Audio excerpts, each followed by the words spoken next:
Hey everybody, it's your boy Zero here for another Gunpla review. In today's episode, we're going to cover the Kampfer from the Universal Century. And I think this is Stardust of Memory. I'm not sure. But if you know what OVA movie this comes from, please leave it in the comments down below. Because I remember really just seeing videos about it and the development history of the Kampfer. And I don't really actually remember where it's from off the top of my head, actually. But with that being said, I got a Kampfer because I really like the design. It's a very unique looking, Xeon mobile suit. Even though it's another experimental one because, Xeon can't get their stuff together to get a focused production line until towards the end of the 1 year war. And at that point, it was far too late.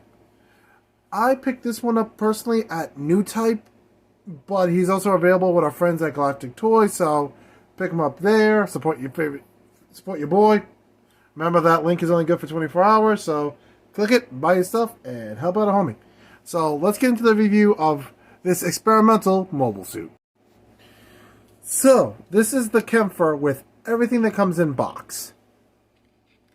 A sheet of stickers, which you get literally 3 choices for the Mono Eye sticker, which I don't personally get.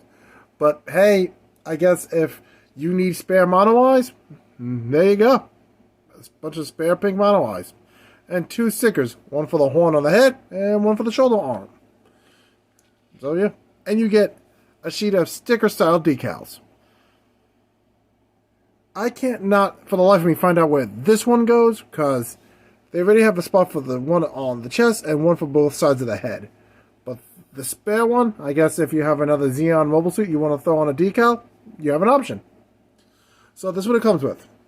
The Mind Strip, which is, it's on a wire, which is cool. But I do have to say, I love the fact that it comes with just you have to make a string of mines, which is pretty hilarious. At least to me, at least. 2 beam sabers, one I have in his hand, one that I have out. There is no place on the body to put the beam saber, so if you don't have them in use, you just gotta put them somewhere. I recommend a small Ziploc bag. 2 different handles for the shotguns. Standard and I guess you can say not standard. But yeah, you get 2 different handles for the guns. Well, basic and back braced.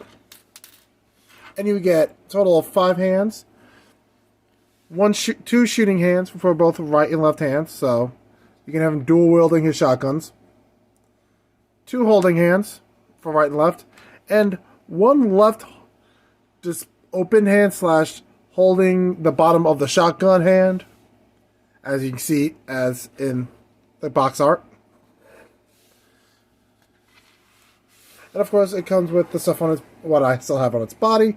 2 bazookas, the other shotgun, and 2 Panzerfausts, aka primitive bazookas, which is I find funny that you already have these. If they were human sized and they would be used with a spring, well, these are just regular style bazookas, because the only beam weapons on this is the beam rifle. The rest are actual cartridge fed bullets, which is, I don't know why, but always tickles me when you see Gundams with actual metal bullets. It's like, okay, that's a bit weird. It kind of takes the fantasy out of it, but I know it's part of the real robot genre, but still, it seems kind of silly to just imagine someone literally cocking a shotgun and it actually having to be loaded.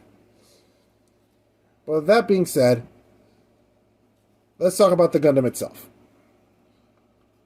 Well, first thing, the head's a little bit wobbly. It's not like it will pop off on you wobbly, but I am a bit, want you to be cautious with this, just to be safe. The waist, just as wobbly. It's not like it's loose or will fall off, at least as far as I can tell, but it's not necessarily sturdy, so be careful with that. You do get a bit of an ab crunch. Pull up the beam saber. That's the arm fully bent. So Okay, and let's try to get the arm to work with me here. Okay.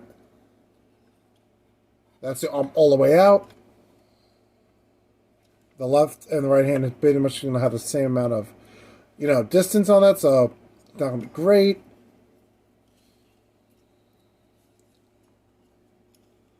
Let's move the zoom out of it. Unfortunately, due to the verniers on the back of the legs, this is as far as the leg will bend, which is disappointing. And of course, you can hold the spare shotgun. Oops. Wow, everything's kind of imploded. That's just kind of great. Ugh. All right, back. And that goes.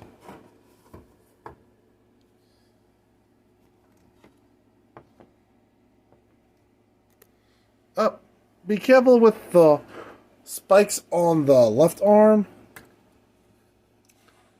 As you can clearly see, if it falls, it will pop off.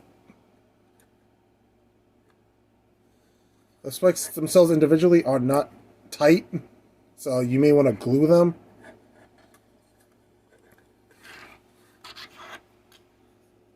And, well, I wanted to show off the shotgun, so good excuse. Thanks, Kampfer. The handle does have some motion. By that I mean the handle goes up and down. And you pop it on. Make sure the scope is facing out. Don't know why, but that's how it is. Yeah, because you want both of these parts facing up. So both of these have to be facing outward. Well, towards the different directions. So this is facing this way.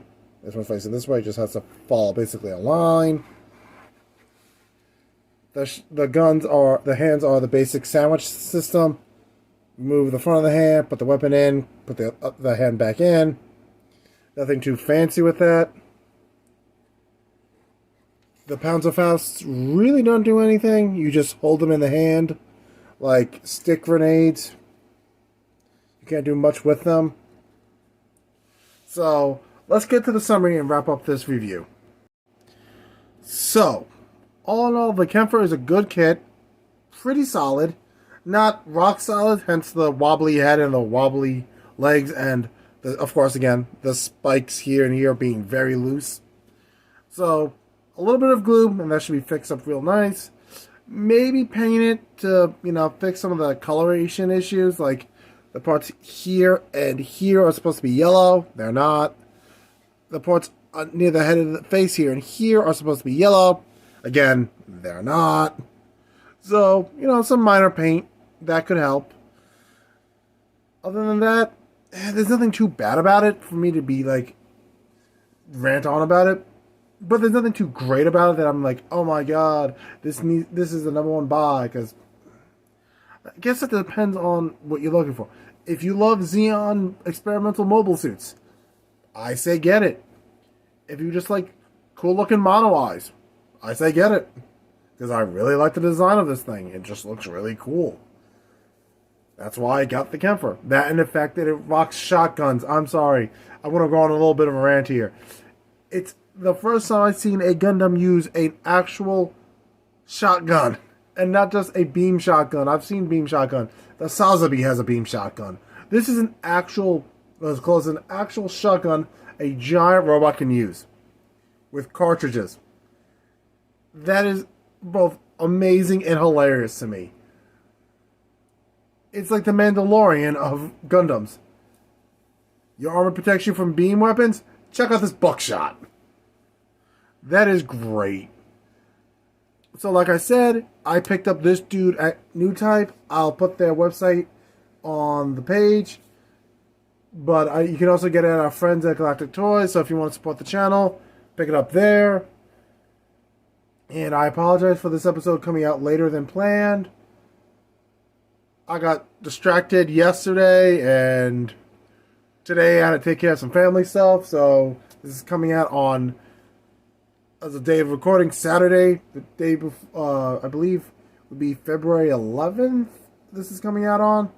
So I apologize for that. So thus Monday's episode is going to get pushed back into Tuesday, but next Friday's episode should be on track because I have plenty of time to build the next Gunpla on that list. I haven't decided it's either going to be the Thunderbolt or the Aegis, probably the Aegis, to break up the long stretch of... Well, no, this wouldn't be a long stretch of high grades because the last high grade was the Aerial. That got stopped up by the Eclipse. So, yeah. So the next one's probably going to be the Farak, and after that, that's going to probably be the Aegis. So, look forward to those episodes, and thanks for watching. Like, comment, and subscribe, and I'll catch you guys in the next episode.